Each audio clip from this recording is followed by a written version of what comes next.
राम राम जी, मेरे चैनल पे आपका स्वागत है। आज की वीडियो में हम सीखेंगे चकवी सलवार की कटिंग करना बिल्कुल ही आसान तरीके में। इससे पहले वाली वीडियो में मैंने चकवी सलवार की कटिंग दिखाई थी, तो वो आपको बहुत ज्यादा पसंद आई। और कई मेरी बहनों के कमेंट थे कि दीदी जैसे पोंचा मैंने नीचे से राउंड में लिया ना, तो सिंपल तरीके से बताएं आप भाई पोंचा हम आसानी से बना सके। तो वैसे ही मैं आज आपको इस चकवी सलवार की कटिंग करना बताऊंगी, बिल्कुल ही आसान तरीके से। बिगिनर भी आसानी से इसको बना लेगा। तो ज्यादा समय ना लेते हुए चलिए करते हैं वीडियो स्टार्ट। तो सबसे पहले मैं कपड़ा दिखा देती हूँ। तो ये मैंने कपड़ा लिया है, और ये देखिए ये कपड़ा है ना, मैंने 2 मीटर लिया है, क्योंकि सलवार की हाइट है जो वो कम रखनी है हमने। 34 लंबाई के हिसाब से हम सलवार कटिंग करेंगे। और जो इसका पना है ना, जैसे हम अर्ज में भी बोलते हैं, तो अर्ज इसका बहुत ज्यादा है। ठीक है, तो अर्ज के हिसाब से खुली डुल्ली आराम से इसमें सलवार बनेगी।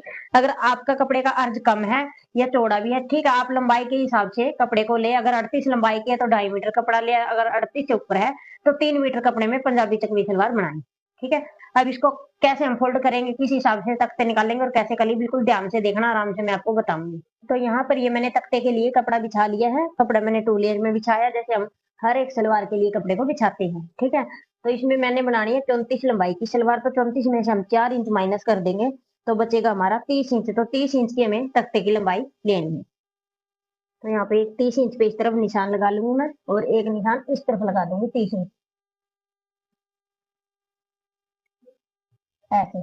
और इन दोनों निशानों को मिला लेंगे।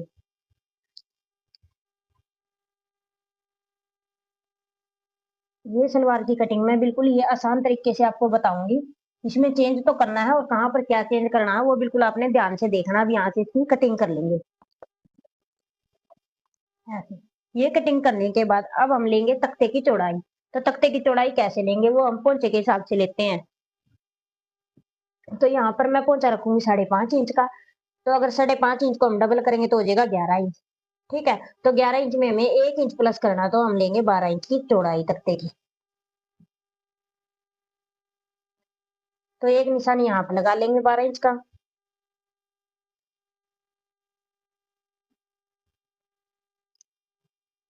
और एक ऊपर की तरफ, ताकि हमारा तख्ता है जो वो कहीं से भी छोटा बड़ा ना हो।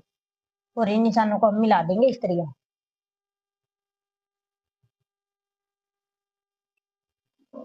ऐसे मिलाने के बाद अब इसकी यहाँ से भी कटिंग कर देंगे। तो इस तरीके से ये मैंने तख्ते की कटिंग कर ली है। अब इसमें देखिए मैंने पिछली वीडियो में समझाया था कि यहाँ से हमें गुड़ाई दी थी। तो अब मैं पोंचे पे गुड़ाई नहीं दूंगी, इसमें कुछ नया तरीका आपको समझाऊंगी। वीडियो को लास्ट तक देखिए। तो ये जो साइड से बचा इसमें से हम बेल्ट निकाल लेंगे। तो बेल्ट कैसे निकालनी है वो आप हिप के हिसाब से निकाल सकते हो, जितनी भी आपकी हिप है। जैसे कि 40 है तो 40 की हम आध करेंगे, आध करने के बाद 4 इंच प्लस कर लेंगे। तो यहाँ पर ये मैं लूंगी 22 इंच। ये मैं 36 हिप के हिसाब से निकाल रही हूँ। ठीक है, 4 इंच की बेल्ट रहेगी, तो यहाँ पे हम 7 इंच की 4 रखेंगे।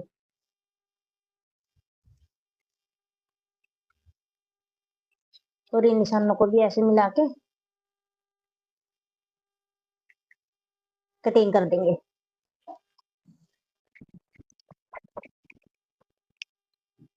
इस तरीके से। हमारी बेल्ट होगी। ठीक है, बेल्ट पे साथ ही हम उल्टे सीधे का निशान लगा देंगे। अब है कली। तो यहाँ पे समझना है कली में कि चकवी सलवार की कलियां कैसे निकाली जाती हैं। तो कपड़े को हम डबल फोल्ड करके बिछा लेंगे।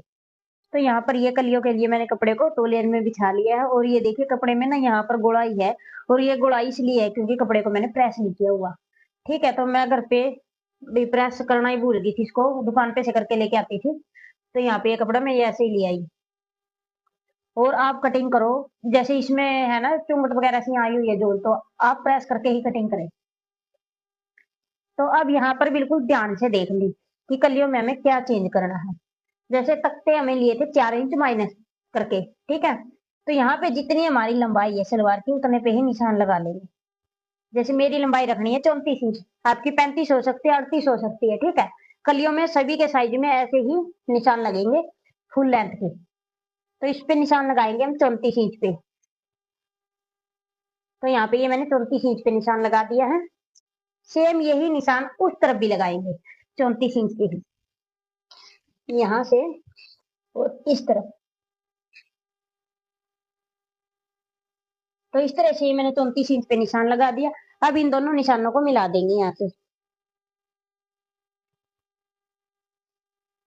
ऐसे। जो पंजाबी चकवी सलवार होती है उसमें आसन बाद में निकाला जाता है, ठीक है, इस बात का ध्यान रखें। तो ऐसे ये निशान मैंने लगा लिए हैं। अब इसी निशान के ऊपर इसकी कटिंग कर देंगे ऐसे। अब ये मैंने कटिंग कर ली। अब इसको क्या करेंगे, दो कलियों को उठा के दो कलियों के ऊपर अच्छे से सेट करेंगे।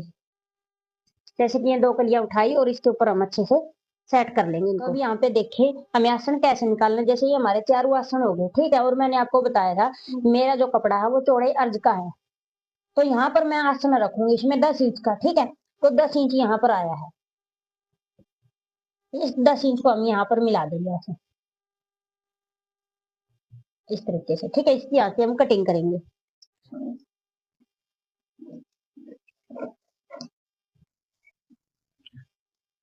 ऐसे।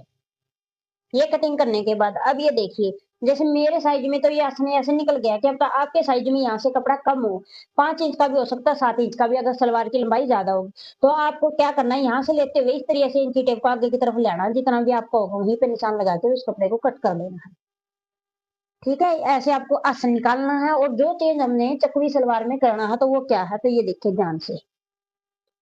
अब हम उस तरफ से इसको आगे की तरफ करेंगे और यहाँ से आपको समझाते हैं। कलियां की जो ये लंबाई है इसको हमें अच्छे से मिला के रखना है ऐसे। और इसके साथ लेंगे हम तख्ते जो कटिंग किए थे, तो हमारे तख्ते की है ये लंबाई। अब ये देखिए, जैसे हमें तख्ते कटिंग किए वो पोंचे के हिसाब से किए थे कि जितना हमारा पोंचा है, तो पहले हम नीचे से समझते हैं। जैसे यहाँ पे हमें तख्ते लिए थे ना पूरे पूरे पोंचे के हिसाब से, तो अब आगे की तरफ हमें मार्जिन भी चाहिए, और जहाँ से ये सिलाई मतलब कि तख्ते को हम अटैच करेंगे उसका भी मार्जिन चाहिए, ठीक है।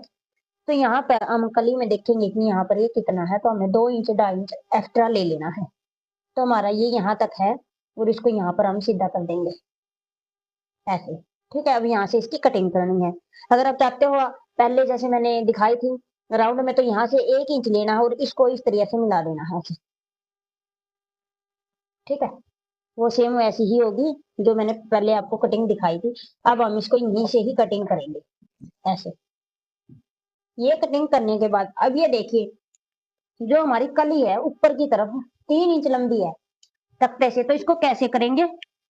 तो पहले तो तख्ते की तरफ से हम 1 इंच का निशान लगाएंगे ऐसे, ठीक है। और इसे 1 इंच को हम तिरछे में मिलाएंगे इसे पट्टी के साथ ऐसे। जो हमारा ये फालतू है ना कली का, उसको हमें इस तरीके से गुड़ाई में कटिंग करना है।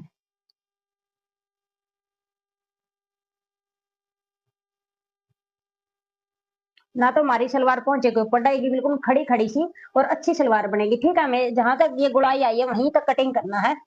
और जो ये आसन वाला है वो हिस्सा में छोटा नहीं करना है, क्योंकि वहां से हमारी सलवार लंबी होनी चाहिए पीछे की तरफ से, जब ये पंजाबी तकवी सलवार बनेगी।